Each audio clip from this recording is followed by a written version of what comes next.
Greetings, Mayor and Council. My name is Paul Banman. I've been a tenant at Charterhouse for 11 years, during which time I've paid $134,000 rent.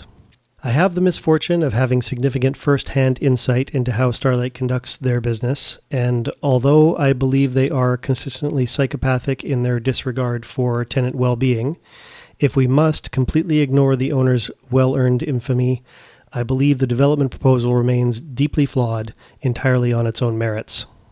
If approved, this development would add 24 units to the market, 12 of them 2 bedrooms, provide 2 units below market value, add a moto car for tenant use, improve traffic flow, pool privacy, add a sidewalk up the laneway, improve and expand the bike sheds, add a new enclosure for garbage and recycling, add a community garden, and improve pool fencing and landscaping. That all sounds positive, but let's see how these claims hold up to scrutiny. We can be certain that rent for these 24 units will be set at the max limit the market will bear. 12 will be basement studios with a single north or south-facing window shaded beneath the above unit's deck. These basement studios have had a glazed partition added to create a windowless bedroom so that they can be rented at 1-bedroom rates. 2 of these units will be offered below market rate, which certainly means below 1-bedroom rates, though in all fairness, these are bachelors. A moto car is a great addition, but won't offset dozens of new cars in the lot and on the street. There are no traffic flow problems on this property, and the only change in the proposal to traffic flow is movement of the visitor parking to the center lot, which is certainly so visitor parking fees can be introduced. The pool is already completely private from the street. These are solutions to fictitious problems. This sidewalk is being placed on the wrong side of the lane and mostly will not be used. Larger and more secure bike sheds would be an improvement, but the owner should meet these obligations regardless. Tenants can also expect fees for a secured spot in the new bike sheds.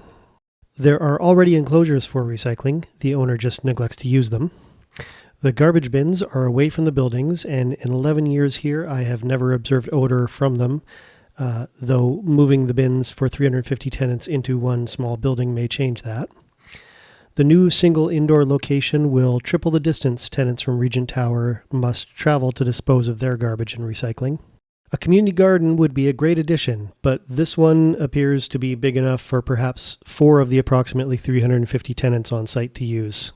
The development would destroy the stone walls and shrubs surrounding the pool area and require refencing of the reduced area. That's not an improvement, it's a loss. Starlight does not improve landscaping. Here's Charterhouse before Starlight, and here's after.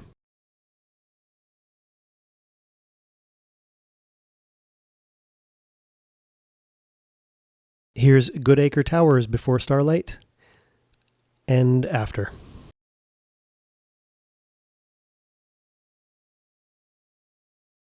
I think it's clear that most of the purported benefits of this development are fictitious, and the housing being proposed will be expensive and of dubious quality.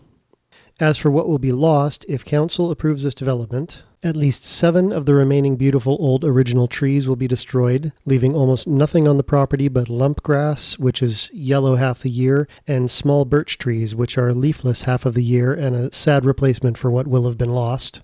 The lawn, an amenity hundreds of tenants pay rent for and many use daily with their dogs, to lounge and for COVID-safe socializing, will be lost, along with the old stone walls that contribute to the property's character. More of the limited landscaping around the buildings will be lost to bike sheds, new parking, bike racks, a power box, etc. Once among the most appealing properties in James Bay, this lot will be stripped of all the urban greenery and character that it contributed to the community. Starlight will again be inflicting a loss of quiet enjoyment and withdrawing amenities without volunteering appropriate rent abatement. Tenants will, once again, have to pursue RTB disputes to compel the owner to meet their obligations. I believe the bottom line is that this is simply the worst possible use of the land. It destroys virtually all of the quality urban greenery, significantly degrades amenities, profoundly degrades the property's contribution to the character of the neighborhood, and leaves the property a parking lot with buildings and minimal strips of low-quality landscaping designed and maintained well below the region's standards.